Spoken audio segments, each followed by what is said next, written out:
Excelente. ¿Para dónde vas? Voy a Noche de Piques, tú sabes. ¿Cómo se te ocurre? Aparte de que eso es ilegal y estás arriesgando tu vida, estás ejerciendo una actividad peligrosa. Una actividad. ¿Sí? Espera, ya vamos a averiguar. Vamos. Una vez acontecida esta vergonzosa situación, hemos decidido apropiarnos más del tema, ya que toda acción humana que llevamos a cabo lleva intrínseca, inherente, una responsabilidad por parte de nosotros. Por tanto, hemos sido conscientes de que nuestro actuar debe ser más consciente. Así las cosas, pues al ejercer una actividad peligrosa debemos saber qué acontece esta misma. Entonces, pues decidimos iniciar con el hecho de comprender que Colombia tiene un régimen de responsabilidad dualista. Eso significa que comprende la responsabilidad desde el ámbito contractual y extracontractual. Contractual, de acuerdo con los artículos 1602 al 1617 del Código Civil colombiano, cuando se encuentran dentro de una relación jurídica, ya sean contratos, donde se obligan unas partes con otras, pues, para el cumplimiento de una obligación de hacer, de no hacer, o de alguna entrega. Entonces, bueno, eso por ese lado. Esta contractual pues comprende, o por lo que se responde, es por aquellos vicios o por el incumplimiento, ya sea total o sea parcial, del objeto de este contrato, de este vínculo o relación jurídica que nació. Ahora bien, en el régimen extracontractual, pues ya se aborda todo lo que está por fuera de estas relaciones contractuales, donde pues en el artículo 2341 del mismo Código Civil nos dice que aquel que cometa con dolo o culpa un daño hacia otro debe responder, es decir, debe indemnizar a la persona por el daño pues que cometió con este dolo o con culpa. Entonces, pues es aquí donde establece que el régimen extracontractual, pues ya sea por nuestro actuar, o bueno, como veremos ahorita cómo comprende sus regímenes, pues se responde por causar el daño a otra persona. Entonces, pues la responsabilidad extracontractual se divide o comprende dos regímenes, que es el de, primero, culpa probada, que es por el hecho propio. Esto quiere decir culpa probada porque hay que probar la culpa, teniendo en cuenta que la responsabilidad comprende tres elementos, ya que son el daño, el nexo y la culpa. Para este caso, que es la culpa probada, pues se deben probar los tres para que se pueda acusar la responsabilidad al causante. Seguidamente está el de culpa presunta, que como su nombre lo indica, se presume la culpa de aquel que pues ejercía una guarda, ya sea sobre pues un objeto, sobre una persona, que asume, pues como se conoce en derecho penal, una posición de garante. Entonces, esta culpa presunta comprende los hechos ajenos, el hecho de cosas inanimadas y también las animadas y las actividades peligrosas. Entonces, pues en este punto nos interesa hablar sobre las actividades peligrosas, y se debe tener muy en cuenta que como aquí la culpa se presume, por tanto, pues de alguna u otra forma se prescinde de que el autor de aquel daño pues pueda alegar que no la tuvo. Entonces lo que se debe probar es tanto el daño como el nexo. Entonces ya Sara nos hablará sobre eso. Muy bien, ahora haciendo énfasis en estas modalidades de la responsabilidad extracontractual, vamos a abordar específicamente la responsabilidad extracontractual por actividades peligrosas. Bueno, aunque en el Código Civil de Bello las actividades peligrosas están consagradas en el 2356, hay que entender, hay que posicionarnos en el marco temporal de cuando fue redactado y expedido el código, y pues estas actividades peligrosas que se enuncian en el código son simplemente enunciativas, y pues en aras de la claridad hemos establecido unas actividades también de la misma forma enunciativas como lo son. la conducción de vehículos, la conducción de redes de energía eléctrica, la utilización de montacargas, el transporte de fluidos y pues la ejecución de deportes extremos como el canotaje o el bungee. Hemos escogido para el caso de estudio la primera de ellas, la conducción de vehículos. Y bueno, en esta aplica un régimen subjetivo. Sí, pero antes de todo esto, Sara, pues como vimos y buscamos en el Código Civil, no hay una definición como tal de actividades peligrosas, ¿no? Entonces, pues es como muy importante saber qué es eso porque no sabemos cuándo nos podemos enfrentar a alguna de ellas. ¿Tú pudiste encontrar algo?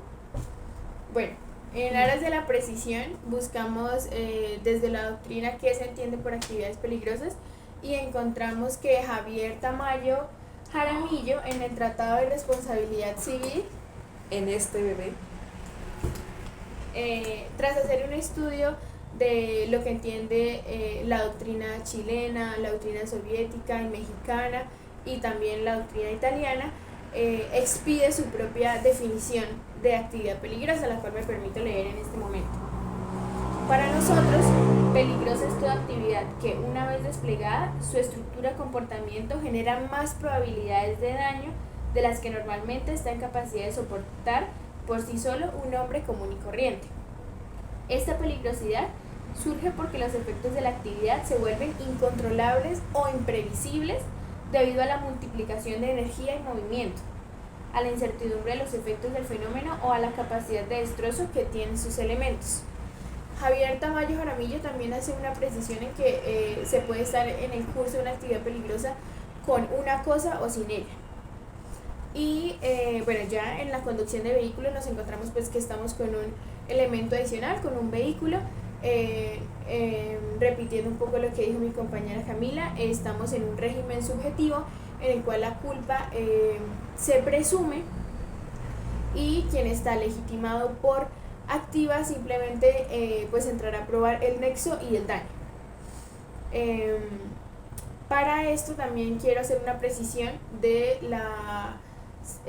un apartado de una sentencia de la Corte Suprema de Justicia que enuncia: encuadrar el ejercicio de las actividades peligrosas bajo el alero de la llamada presunción de culpabilidad en cabeza de su ejecutor o del que legalmente es su titular en condición de guardián jurídico de la cosa, escenario en el que se protege a la víctima relevándola de demostrar quién tuvo la responsabilidad en el hecho causante del daño padecido, cuyo resarcimiento reclama por la vía judicial.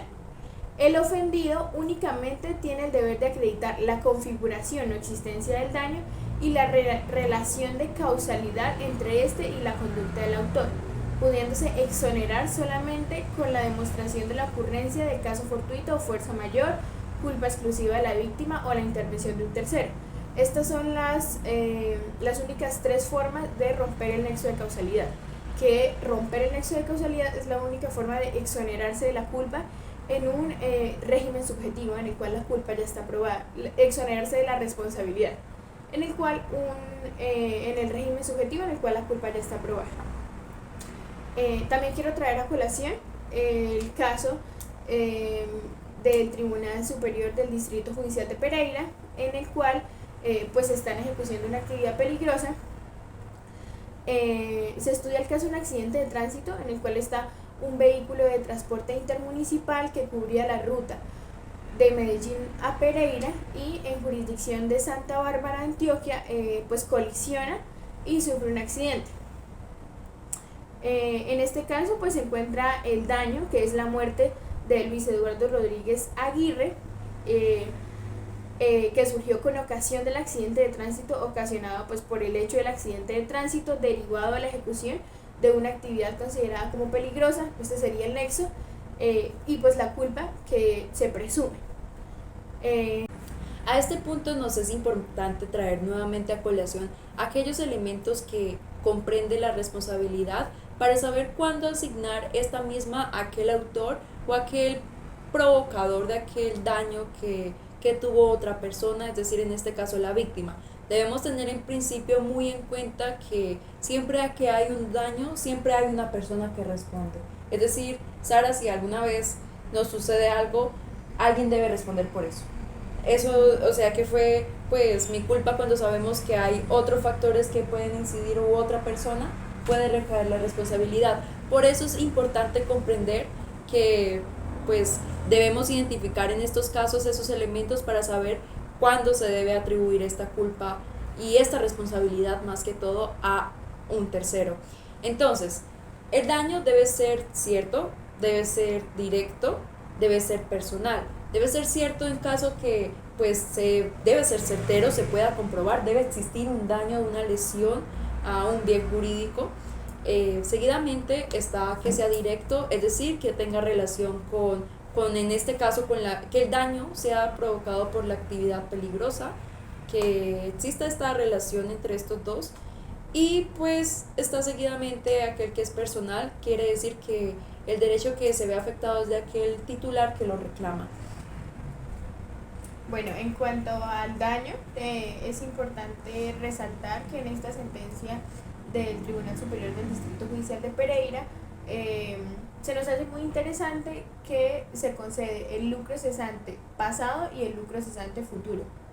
Bien, eso es muy interesante.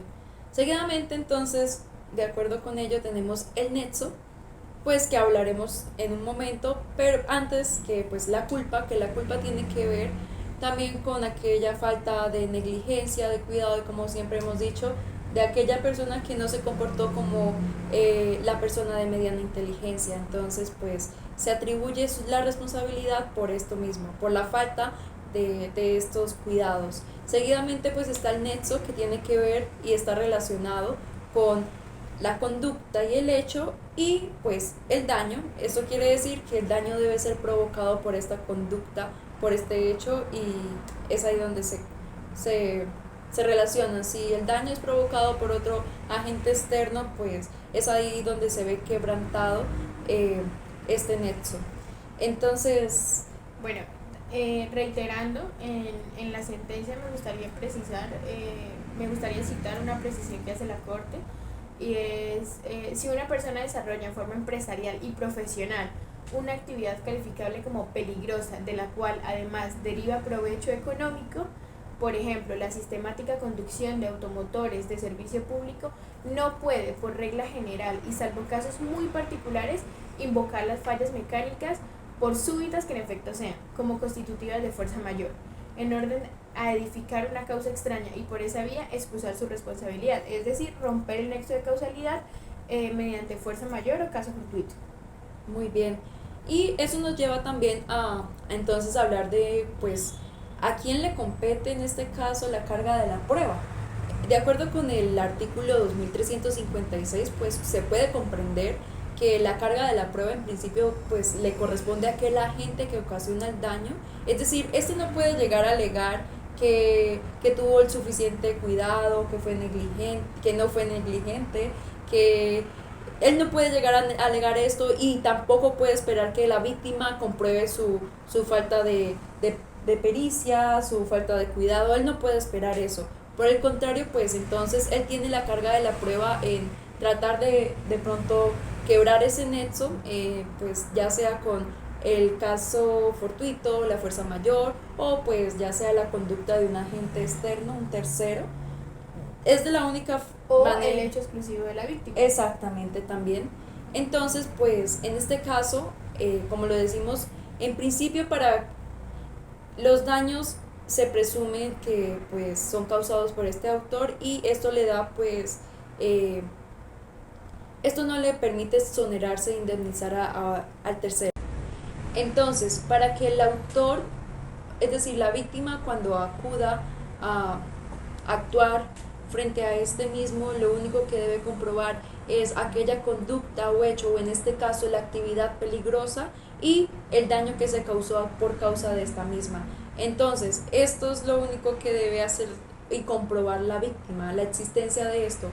Y pues, entonces, esto quiere decir, de acuerdo con uno de nuestros doctrinantes favoritos, Javier Tamayo Jaramillo, siguiendo lo que él nos dice, la víctima debe probar la peligrosidad de la actividad peligrosa.